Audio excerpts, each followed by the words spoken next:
Okay, hello everybody. If this is your first time joining us, welcome. My name is Garrett. I am a commercial director and cinematographer with Nice Shirt Media here in Michigan, just outside of Detroit. I see a couple of familiar names here in the chat from folks from all over. We got Munich, Germany. We've got Braga, Portugal in the house. There's a bunch of folks in here.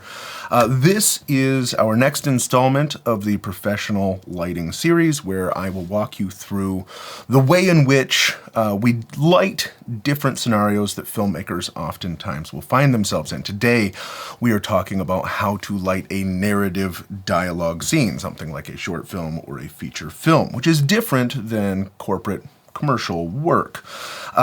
This is the fourth installment. If you have missed any of the ones that we have done before, the Light Panels team can go ahead and throw in a link there so you can check out that. You can see the past live streams that we've done.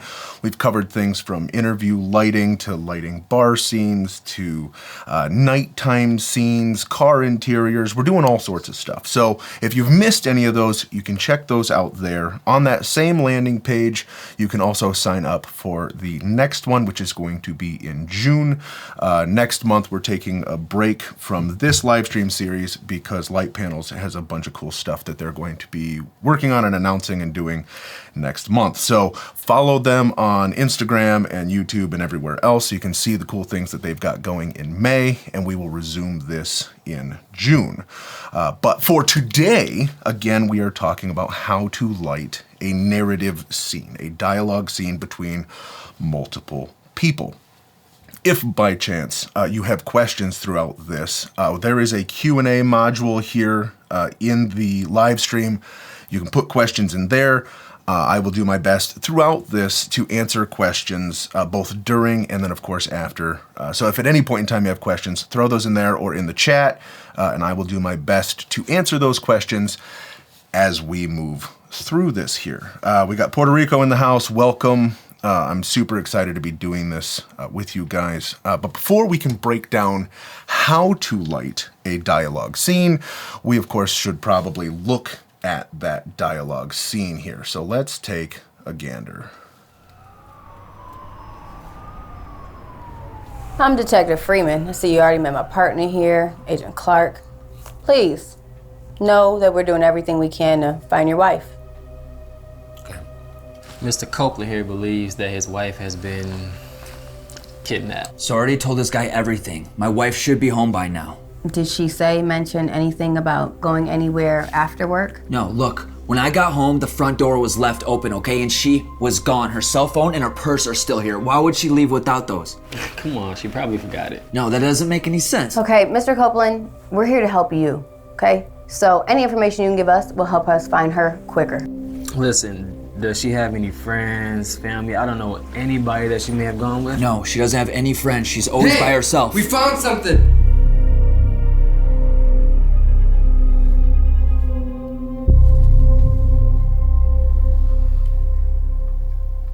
Okay, so this is the lighting sequence that we are going to be breaking down today. Of course, dialogue between multiple people requires lighting multiple people to make sure that we are adhering to general lighting principles, but of course without overusing lights or having too many fixtures or working in extremely large setups. Bert, I see your question here. It's a good question. Let me circle back to that a little later. We did do an episode on interview lighting, but we can talk specifically about with televisions in the background and screens and that kind of thing. So let me circle back to that question. We'll start here and then remind me of that a little later on. So if you've watched any of the episodes before, a couple of principles that we've talked about that you can kind of familiarize yourself with by looking at those past episodes is the idea of lighting bright and grading dark, and then lighting spaces and not faces. Again, we dive into that deeply in previous episodes, so go check those out after this to learn a little bit more about that. But when we're lighting a dialogue sequence for narrative fiction, right? When we're talking about a movie, a lot of people believe that you need to start with a 3-point lighting setup because if you go to film school or you have any sort of corporate background, that is something that is beaten into you from a very, very young career start, is that everybody needs to be lit with a 3-point background. Which, when we're working with narrative work or dialogue work, that really isn't the case. We can use the principles of 3-point lighting, but you shouldn't feel as though you need to have 3 fixtures on every person at all times, right? This is a great example. This is a dialogue scene between 3 people, which would mean theoretically I'd need 9 lights, which is just too many fixtures, especially when we're talking about a small residential space like the one we're working in here, right? We don't have super tall ceilings, so we're not able to get lights as high as we would normally do in a studio environment or a soundstage environment. So we need to be very judicious with where we put lights and how those lights then function. The reason why I say that the principles of 3-point lighting are important is because they help separate our subjects from the background environment that they're in. So we need to have a key side and a shadow side, right? And we also need to make sure that we have some way to separate our foreground from our background, which we can do with things like the way that we use our depth of field, right? A shallower depth of field is going to pull our subjects off of that background. The lensing that we choose, wider lenses are going to kind of increase spatial distance than more telephoto lenses, which are going to compress that visual perceived distance. Things like that can go a long way. In addition to, if we are going to have a very contrasty or dimly lit foreground, having a brighter background is going to give us tonal contrast between those. Just as though if we have somebody lit very bright in the foreground, having a more dim background is again a way that we can create those separations. So as we're looking at the way that we break down these lights today, keep in mind that we're not going for 3-point lighting, but we are trying to focus on making sure that there's face contrast between a key side and a shadow side. And of course, we do want to separate our foreground from our background. Again, at any point through this, if you guys have questions, throw them in the chat, throw them in the Q&A, and I will answer those as we go on. So we have 3 people in this scene, right? We have these 2 detectives that are sitting there, and we have the one person who is our suspect / victim, right? But before we even get inside the house, we need to address our establishing shot, right? So again, in a lot of film, a lot of TV, a lot of movies, establishing shots are a way that we can give our audience a sense for the world that we are putting them in, for the world that they're plopping into, without making it jarring.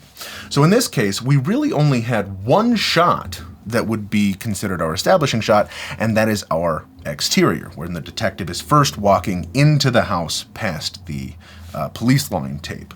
And for that, what we ended up using were 2 lights. The first is a Gemini 1x1 soft, which we had set to the police car or emergency vehicle effect light. We had that on a battery, so it was fully battery operated. It was freezing cold outside. I think it was 20 degrees Fahrenheit. And then across the way, we had a 2x1 Gemini soft up on a combo stand high in the air, which again gave us just this really nice soft wash over the house. And that allowed us then to have what looked like night, but the contrast between the house lights that were on and then of course the ambient light that existed in the space was not quite as jarring, because the house would have been so dimly lit with just these bright house lights that are on the house that we needed to adjust that contrast. So by having a simple sound effect of a siren in the background, and by having this emergency vehicle light that's kind of flashing the strobe of red and blue onto the house, very quickly with very minimal art direction, clues our audience in to the world that we're building. So we have a simple floodlight that we're using with the 2x1 to, again, adjust that contrast to, again, light, bright, gray, dark, and then the emergency vehicle lights that again give us the impression or the illusion that of course we are dealing with a crime scene. And all I then needed to do was to get a little bit of police line tape and the little markers that we put on the ground, and then we have this shot, which again, if we look at the still here, makes it feel as though we are in a crime scene or looking at a crime scene or the perception of a crime. So very, very simple lighting techniques here for outside, which again set our audience up for really understanding the world that we're building. And when we're inside, and we'll look at it again here in a little bit, but once we're inside, we actually do keep that flash of the emergency lights going, much more dimmed down, And the purpose of that is, of course, to carry that scene forward. So we have the really bright lights outside, and then we bring that same thing inside to, again, make this whole thing feel a little more cohesive. Now, when we're talking about dialogue scene, especially with 3 people versus 2 people, in our circumstance here, in the scene that we've created, in the tension, we have 1 person really against 2 people. So we want the lighting on the 2 people to be the same, but also entirely different than on the 1 person. So we want to make sure that we have a controlled lighting environment so we can build contrast in our lighting, but again, for each person. So for the key light on the detectives, what we used was a 2x1 Gemini soft in a snap bag. So this allowed us to increase the visual space of that light, or the amount of light that we would have in terms of spread, and that is then the key source of light for both our detectives. I didn't need the light any softer, I just wanted the surface area larger. And then again, to create separation between our 2 detectives and our suspect, we used a flag overhead, and that eliminated that spill. And you can see here in this kind of freeze frame here that we have this really nice key on both of our detectives. But if you look on the far right of the frame and we look at our victim/suspect, we're not getting much of any spill coming from that particular light. And that's very intentional. Again, when we're building conflict, which this dialogue scene is built around tension or conflict, creating separate lighting environments for people who are in the same room is a great way of subtly creating separation between those characters. Tom asked here in the chat, or in the Q&A module here, how do you approach lighting for different skin tones? Which is very good and very, very important, right? So if we're lighting for different skin tones, something we talked about in one of the last episodes and something we'll talk about in the future is how we set our exposure. False color is one of the best ways to get a good sense for where our exposure is at for everything within our frame. It is one of the best tools that we have, and all of the small HD monitors, whether it's the on-camera monitors or the studio director monitors, all of those have false color built in, so you can very quickly and easily identify where everything is in terms of our exposure on an IRE. So when it comes to lighting different skin tones, what we're looking for is to have our skin tones hit that 60 to 65 IRE within our false color spectrum. So regardless of the complexion of the talent that you're working with, if that talent's skin tone is living within that 60 to 65 IRE, that's going to give you the best exposure for skin, regardless of complexion. And then, of course, you can adjust the intensity of your light, the amount of light that you have, or the aperture of your camera, neutral density, all of those things, to then control that exposure in camera. But by making sure that everybody's skin tone is registering in that 60 to 65 IRE, you're ensuring that you're going to get high quality skin tones in every one of your shots, which is actually a very helpful tool, especially if you're working with cameras that don't have an extremely wide dynamic range. Audiences can completely forgive blown out skylines or to have crushed shadows, right? If we have things on the margins that are outside of the dynamic range of our camera, that's fine as long as the skin tones of the people that we're filming are exposed properly. Nobody cares about those because all people are looking at, all audiences are looking at, are faces and eyeballs. So, great question, Tom. Thanks for that. Again, keep the questions coming, and let's kind of keep moving forward. So again, the key that we have on our detectives, and I'll pull this up here so we can kind of take a look at this here. The key that we have on our detectives is this light up here, right? So this is our overhead 2x1 Gemini, and you can see how that is illuminating, and you can even see kind of the highlights here on our detectives. That is the key there, where with this flag that we have up here, it's preventing this light from spilling too far onto the top of our subject. Okay, you'll also notice, by the way, that we have some practicals in the scene here. We're going to talk about those here in a second, but one of the best parts that I use with the Gemini lights is the fact that they're completely tunable. So all of the lights in our scene, all the studio lights, all the Gemini lights that we brought in, are able to be tuned to the exact CCT of the existing house lights. So we're able to use the incandescent lights that are in the space and match our color values to those. So that way everything kind of feels as though it belongs kind of in the same space. So the next light that I want to talk about here is the key light that we are then using for our suspect / victim. And that light is a 1x1 Gemini soft with a 40-degree honeycomb grid on it. The honeycomb, of course, acts again as a way to direct the light, so that way that light is only hitting that subject. But what we're doing here is we're motivating that little table lamp with a light that behaves the way that we want it to give a really nice contrast to our subject. And all we then had to do was to flip the stand from one side of the room to the other side of the room, keeping that light in the same relative position, depending on where the camera was placed. So when my camera was filming toward the suspect / victim, I'd have the stand kind of on the side of the detectives. And then, of course, when I was filming in toward the detective, we'd flip that stand over to be on the same side as the victim. So looking here in this shot again, you can see that then this light here is the light that is giving us this really, really nice light around the side of the face here, which is emulating what this light is trying to do. So it's a great way of building visual contrast, which you can kind of see here, right? We have this really, really nice soft key on one side and this really, really staunch contrast on the other side, okay?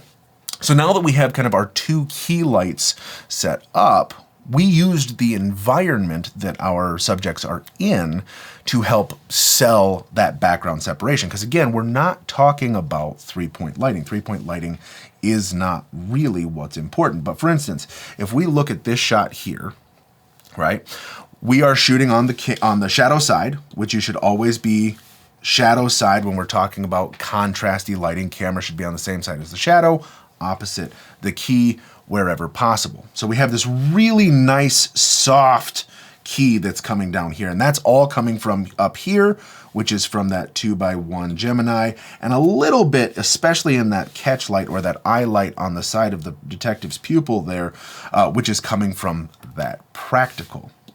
Opposite that, of course, if we then look at this, we have this really, really nice soft key light opposite our talent, which again is presumed to come from this practical, when in actuality it is coming from that 2x1, or I'm sorry, that 1x1 sitting right here. So this is what's giving us this beautiful contrast on the face here, and then you can see in the mirror here, this is what's giving that beautiful contrast across the face here.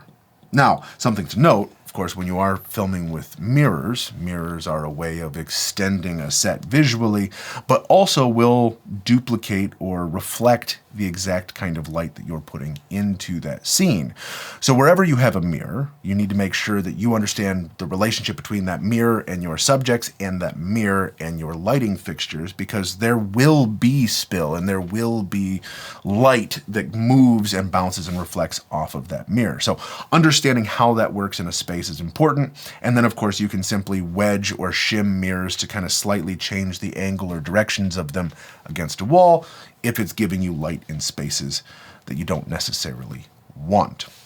So the next light that we're talking about here is the light that I mentioned earlier, right? We brought that outside light, that emergency light, and we brought that inside. And we didn't need a lot of it. We just needed a little bit of that. But that is a 1x1 Gemini soft that we have tuned to that exact strobe count and the red and blue that we wanted it to be. We didn't have the light very bright because we didn't need a whole lot of punch coming from that light. You can see there it's set to 15%. But then in this shot, you can see that it's just giving us a little bit of that flashing in those shots. And that then helps sell the extension of what we're actually building here. Now, that room just happens to be on the complete opposite end of the house from where we started, so that light actually wouldn't be in that place. But of course, because there is no spatial continuity for the audience, we can then help push that and sell that and make that all feel as though there is this active scene, even though this entire scene has a grand total of 4 people in it. So let's break down a couple of these shots here, and then what I want to do is I want to go back through and show you guys the scene again, and this time I want you to kind of pay attention to how that scene is lit. So if we look at this real quick here, we can see a couple of things. This is kind of the wide view of this setup here. And this, again, this is our 2x1 with the snap bag. We have kind of, I believe it's a quarter stop of magic cloth over the front of it, because again, I didn't need to diffuse it anymore. I simply wanted to make the surface area larger to illuminate these 2 people as best I could. And I put the light directly between them, and I kind of put each of them pushed to either side of that light, so that way both of these actors would have a shadow side and a key side. Again, this flag here, which is just on a C stand with an arm coming off the end, all this is doing is this is eliminating this light from spilling anywhere beyond this, right? We're catching a little bit in the mirror, which is going to come back here, but again, that's coming from the same side as this 1x1, which I'm using as the key light for this subject. So I'm fine with that spill that's coming from there. And either way, the purpose of this particular key light is to enhance, or to what we would call motivate, this existing table lamp here. There's another can on the ceiling kind of up over here, which you can't quite see because it's out of frame, but those are pointed into the background here, and that's to illuminate these cabinets, because these cabinets kind of fall into nothingness if you don't have that there, which again is what creates separation between my subject and the background. So you can see here, like obviously we're on a pretty deep dark shadow side on this side of our subject, but because the background is illuminated and light, we have a really nice separation between that foreground and background element. And again, same here. This is much more bright than it is with our subject, because our subject, of course, is wearing all black, has a darker complexion, where you can see kind of in here, if the background was entirely dim like it is here, this shoulder would be entirely lost in that space, right? Our subject be falling into that background. And we're at a relatively tight aspect ratio, or not aspect ratio, I'm sorry, aperture here. I believe that we've opened this up to about 2.8, which is pretty shallow in terms of shooting kind of narrative work. Most narrative work is somewhere between 4 and 8, kind of living in that 5.6 world. So this is pretty shallow, but again, building that separation off of our background. Bert asked, what's the color temp for this scene? It has a greenish fluorescent feel. Yeah, so that's all done in the grade. So all of the lights in the space are incandescent lights, which are going to be living in that 32 to 3600 Kelvin range. So we took a color read off of the incandescent bulbs we had in the space, and we color tuned the Geminis to those, so that way we could match that perfectly. The walls are all completely white and gray, so they weren't giving us any casting in terms of color casting. And then in the way that we graded it, we wanted it to have this kind of Fincher-esque feel in both the way that we lit it and then, of course, in the way that we graded it. And Fincher is the king of the mustard yellow and green Fight Club-esque color grade. Same with like Mindhunter, Gone Girl, Seven, a lot of his films have that there. So we kind of were trying to match that tone, but again, when you expose properly, you white balance evenly, and you color match your lights, you can then grade however you want. So even though it looked very different than this in the real space, and again, let's see here, this might be a better interpretation of how it probably looked in the moment, right? Where the lights are just kind of warm but not green. We were then able to make that green in the grade there. Okay, so we have somebody who asked, if this scene was shot outdoors instead of indoors, would you light the same way? Great question. So in one of the previous episodes, we talked about how to light nighttime exteriors for a narrative scene as well. So we did a deep dive into exterior nighttime lighting in a previous episode, so check that out there. But no, you wouldn't, I mean, the principles would be the same in terms of separating your foregrounds from your backgrounds and making sure that you have a shadow side and a key side. Those elements would be the same, but the functional light placement would be a lot different. So check that one out after this, and we really do a deep dive into that. One of the things that I wanted to touch on with this sequence, and you can kind of see it in this shot here, we're in just a standard residential room. Goran, the Light Panels team will put up a link in the chat here for everyone, so that way you guys can see the previous episodes. There it is right there, so you can check all of those out there. But to this here, you can see that we're just in a standard residential house, and residential houses don't have super high ceilings. At least in America, most ceiling height in residential houses kind of lives around 8 feet, which isn't a ton of vertical space to play with.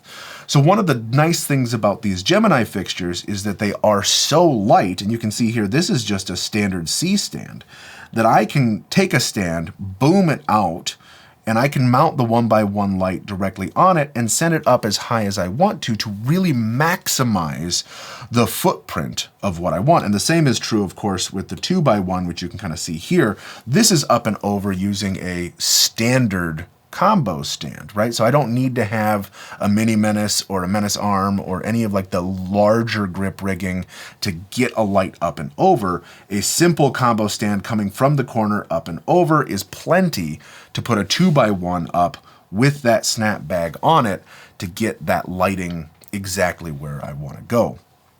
In the next session, which there will be a link here to sign up for the next one, which again is going to be in June, we're going to be talking about lighting tight spaces, so even smaller than this. How do you get contrasty lighting in a tiny hotel room, for example? So a lot of issues that I see filmmakers have is that some of the spaces that you guys are filming in, you don't have that much control over, right? They're small spaces, and when you have small spaces with white walls, getting that contrasty look can be tough. So that's going to be in June. Make sure that you sign up for that live stream as well. I know you got to register on the link that they're putting in there, but sign up for that. We're going to dive into that and how we get that look and feel.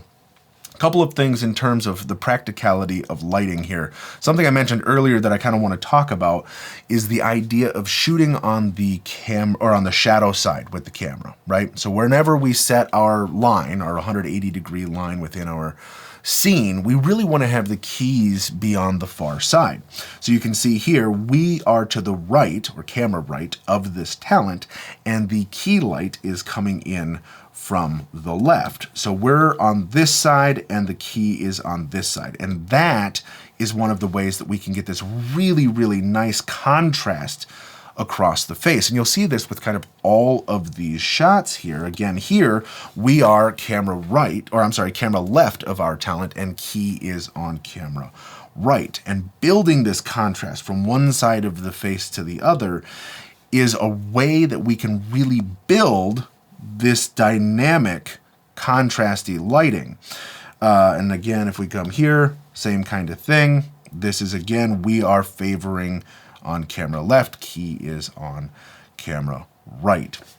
So if you're finding that your images are flat, or they appear to be flat, one of the issues that you may have is you might be shooting directly against flat walls, which you really want to avoid at all costs. In fact, we only have one shot in this entire sequence, which is shot against a flat wall, and that is this, which is what we would call kind of the 90-degree conflict shot. Like anytime you shoot direct profiles like this and create isolation within our frame, we're shooting flat. And you can see that the wall behind our subject is directly flat, but this is the only shot that we have in the entire piece that's flat. Compositionally, everything else is on an angle, right, in some capacity or another, or has leading lines and huge separation in the background. So that's one thing. And the other thing that you could be doing comes down to your lighting, which again is not having enough contrast from one side to the other. This is why you need to take 3-point lighting, throw it out the window. You don't need to have fills on everything. The purpose of a fill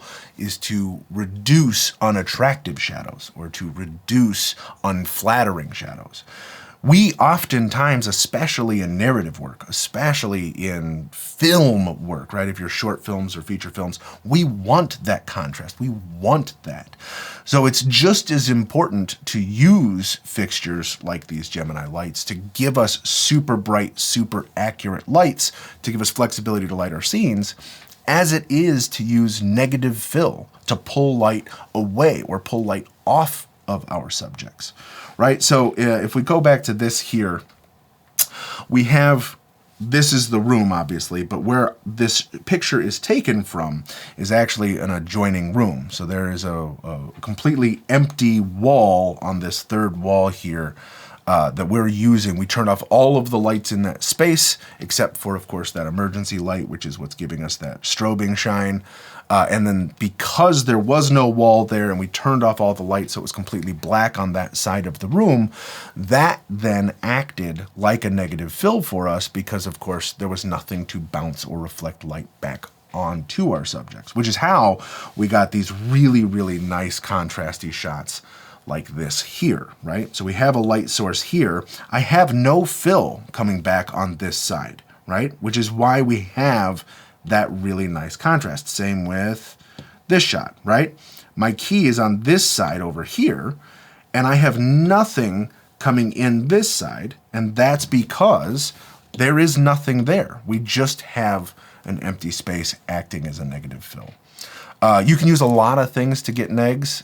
You can do a flag, which is going to be like a solid, like what we had kind of here. This is considered to be a solid, which is just kind of a framed black flag up there. You can use duvetine, which is a black cloth. It's kind of got a velvety kind of finish, which absorbs light.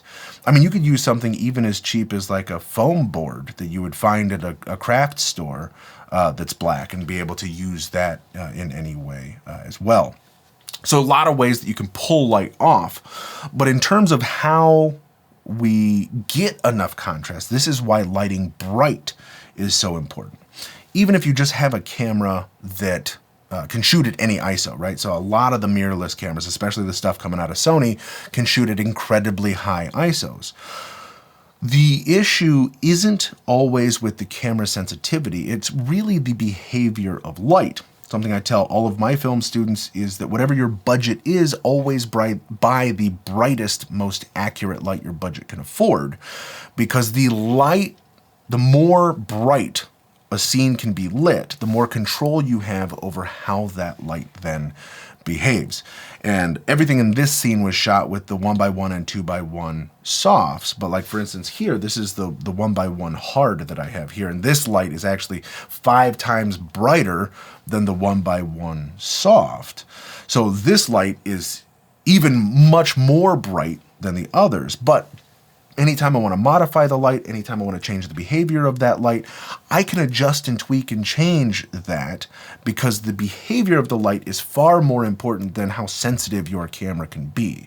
So buying a super bright, super accurate light is going to give you a ton of control both in how you modify those lights and then how those lights then in turn behave. Thomas says, if the 2x1 soft was between the two detectives, how did you block them so that it hit on opposite side of the male detective's face? Great question. So that could probably be answered best here. So we have probably 5 feet of space between my two detectives here. And you can kind of see, I mean, it's kind of a wide angle lens here, but this rug is a 6-foot rug and we're on one side of the rug here and we're on the other corner of the rug there. So they're about 5 feet apart. And so we placed this right between them and we can see that light better kind of in this shot here. And then again, by using that snap bag over the front, we were able to control some of that spill coming off of them. So the reason why the key on this side is so strong in the same direction as the key on this side being so strong is because of the proximity of our male detective being to this light here. So if we look at this shot here, The way that the 2x1 Gemini is behaving is it's giving us all of this really nice top-down lighting. We can kind of see it coming across the bridge of the nose and kind of across the face here. But the contrast between this side of the face and this side of the face is that our head is tilted away from this overhead source, and the table lamp is right off camera here, like within 2.5 feet of that detective.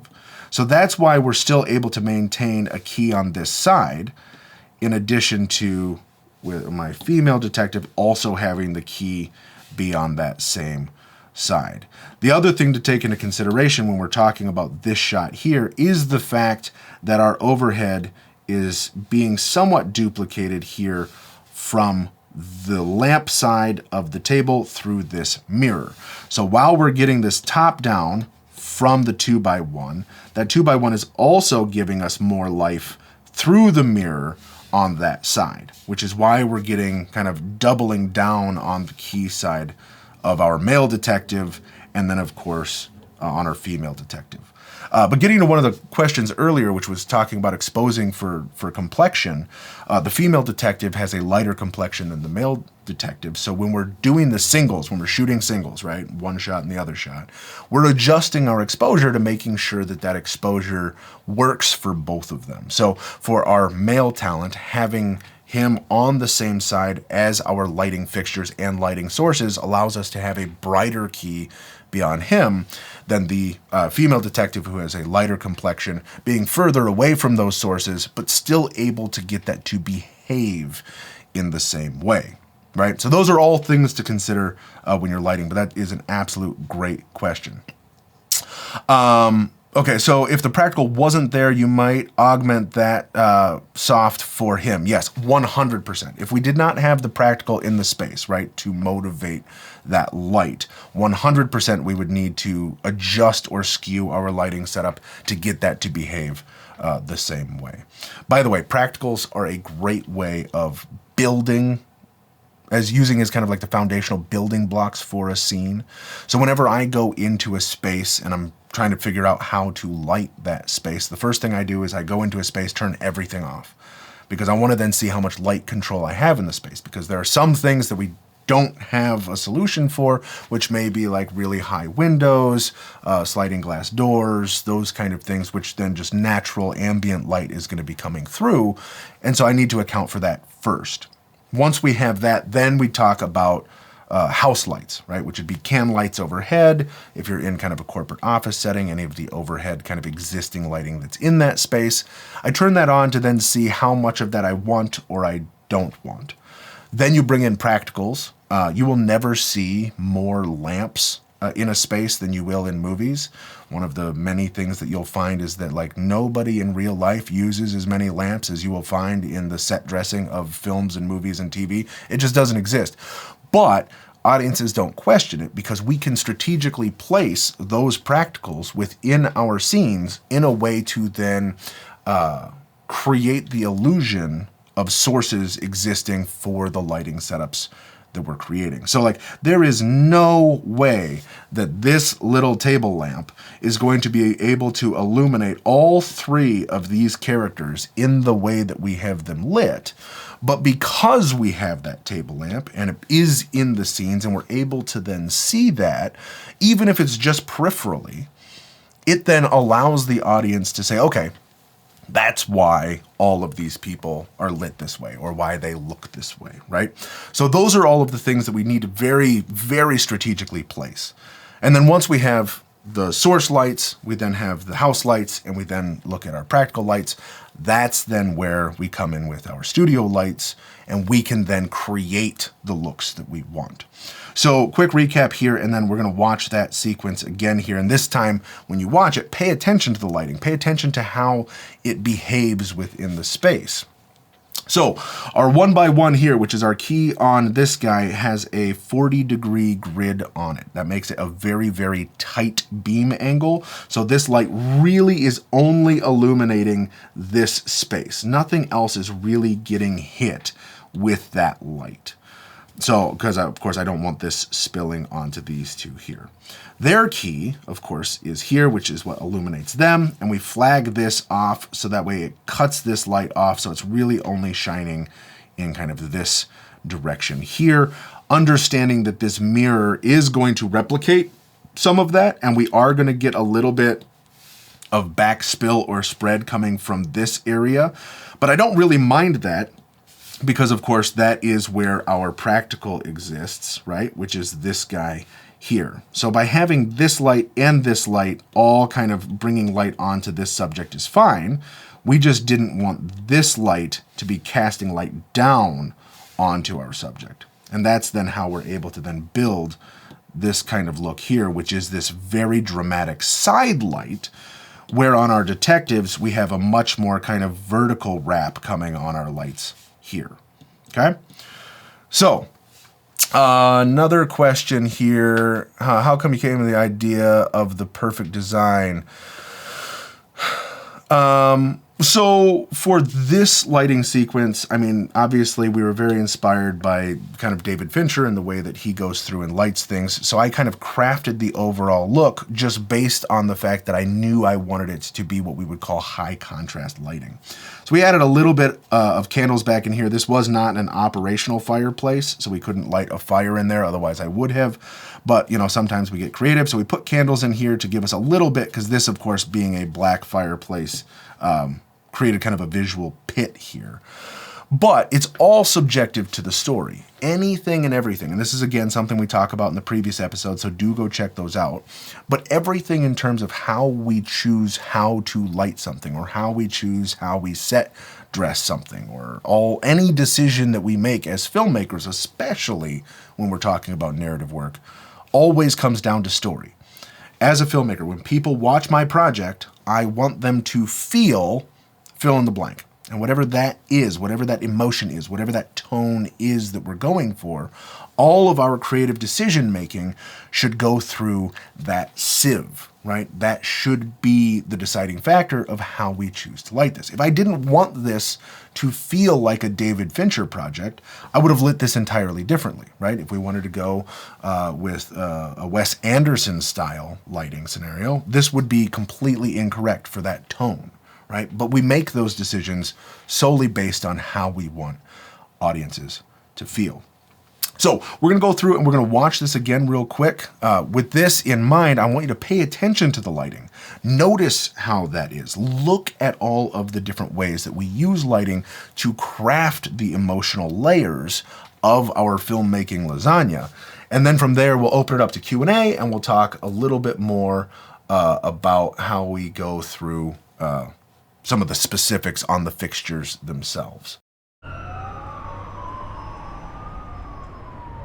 I'm Detective Freeman. I see you already met my partner here, Agent Clark.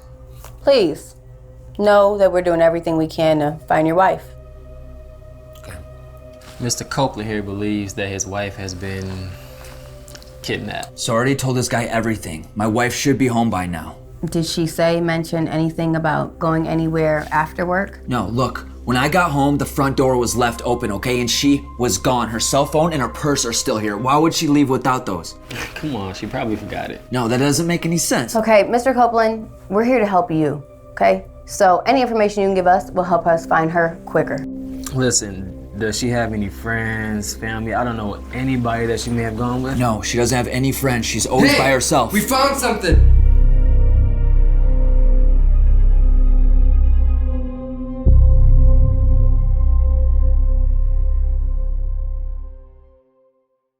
So one of the things I want to talk about in this space is the lighting in terms of our color accuracy, okay? So if we look at the lighting that's behind our subject, okay, which is going to be this guy here and then these things back here, if we didn't have a super accurate light, right, where we couldn't perfectly dial in the color, we wouldn't then be able to use these practicals. And what I mean by that is these lights not only can be adjusted from our warm to cool Kelvin, right, our orange to blue, that 3200 to 5600 Kelvin, but also with the offset or the tint, of that color. So green to magenta as well.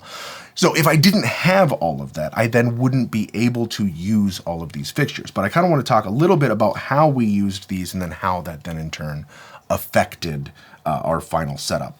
So you'll see here, right there and there, there's kind of two little can lights that we actually took the bulbs out of. You can kind of see it there and there just a little bit here. That we left off. We took those bulbs out because I wanted to create some visual separation between my foreground and the background. You can kind of see on the walls here and here that they're more dim than what's happening in the background or in my foreground. So those we left off. Here we had this ceiling light that had kind of a glass dome over the top of it, and it was kind of a color glass dome, so it was giving us an odd color cast. So you'll see here that we took that off entirely and left that just as a bare bulb. I knew that the way that the shot composition would be, that wouldn't be in the shot, but again, it would be a great way to illuminate a whole area. We also turn on all of the under cabinet lighting here, and again, that's to illuminate that background space that's kind of near the shadow side of our subject's face, and that again, separating our foreground and background. And then we left the background light on there. So with having that all set up and being able to perfectly tune and color match these lights to those lights, I'm able to use background practicals in a way that I otherwise wouldn't, which then allows me to get this look. So again, back here, I have this really nice illumination because I have the can turned off. This remains super dark on both of these sides. My under cabinet lighting here keeps this nice and bright. So then I'm able to have high contrast in my foreground, but still keep that separation without having to have a traditional quote unquote 3-point lighting setup. Mike asks, he says, "Oh, where's the cop car gag placed?" Great question. So that is placed, if we come back to this shot here, you can see here, this is kind of the door frame here for the open room that's to the camera right here. So in that room, we have all of those lights off, and in there is where we have placed the 1x1 Gemini on a stand in the middle of that room, kind of far away, and we had it about 15%. So it's in the back of that room, kind of blasting out that at a very, very low rate.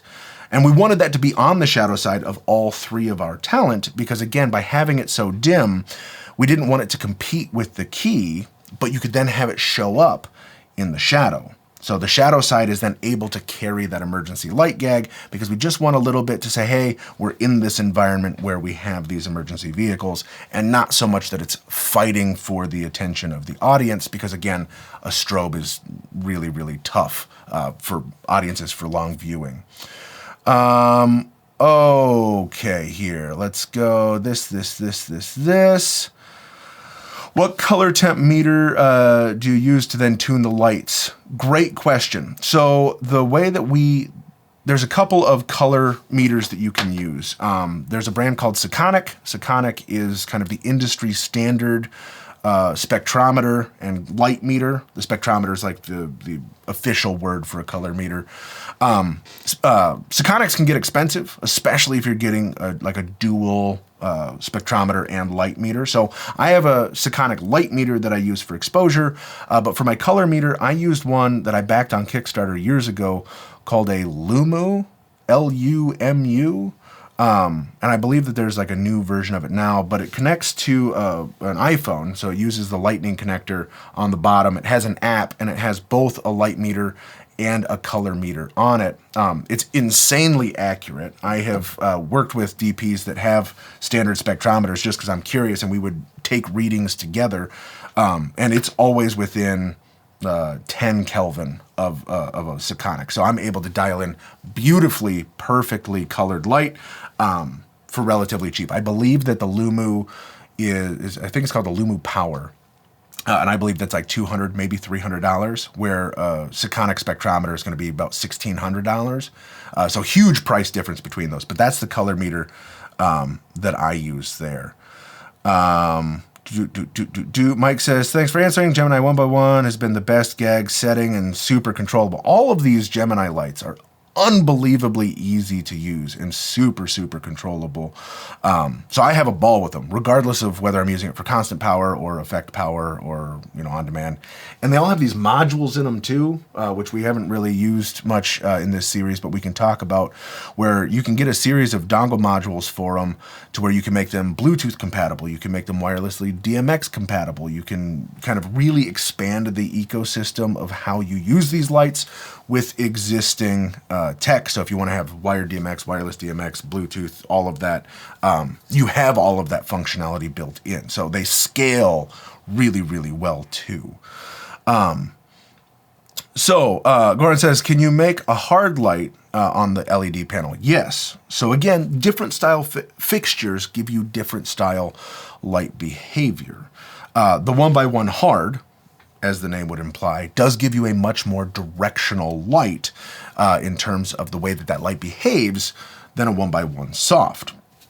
In addition, all of the Gemini lights have these panels on them, which you can see like here.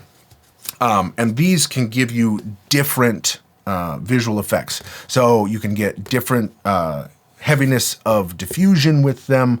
I know that they have one that's even an enhancer, which you can then, of course, make that bright or more direct.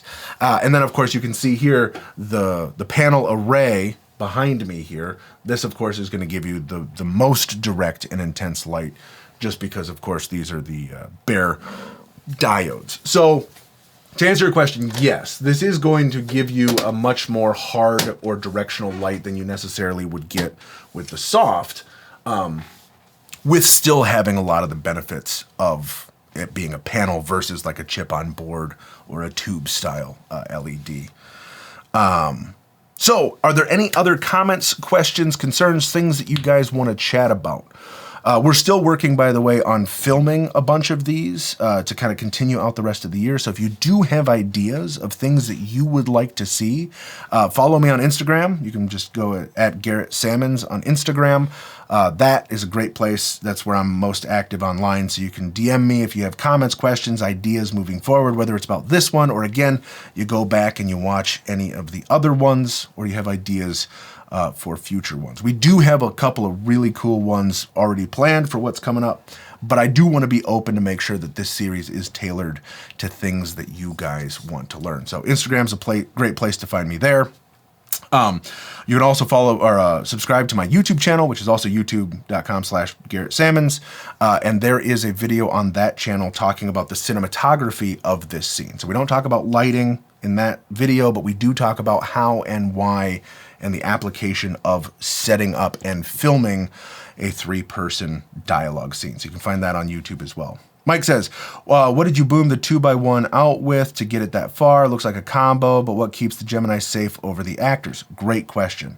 So that is a standard booming combo stand. That is from Avenger. There's a bunch of them, but that's the one that I use. And it has about a 9 to 9.5 foot reach in terms of the output. When you're dealing with anything that's booming like that, you do have to make sure that you balance that out. So on the close side of the booming combo stand, I think we had about 65 to 70 pounds in bags that were hanging off the end. And we always make sure that it's perfectly balanced before we set it up, because we don't want any strain to be off of that fulcrum to keep everybody safe. And then, of course, heavy-duty bagging the stand itself. The nice thing about a standard combo versus like a menace arm is it is, of course, much, much easier to move, set up, transport, and still be safe with. Anything about underwater lighting? That's a great thing. Let me think on that one there. They just, Light Panels just put the link to the dialogue scene there, as well as my Instagram. But yeah, underwater lighting, that is an interesting one. I'll kind of put my brain on that there. But anyway, this has been a pleasure. Thanks to Light Panels, as always, for having me. Again, the next time I will see you will be in June. Do make sure that you sign up for that live stream via the link in the chat here, because that'll be how you can get set up and registered for that event. Do follow Light Panels on all of their socials, because that, of course, is where you're going to see all of the cool stuff that they're doing next month. And as always, I will see you guys in the next live stream. Thanks.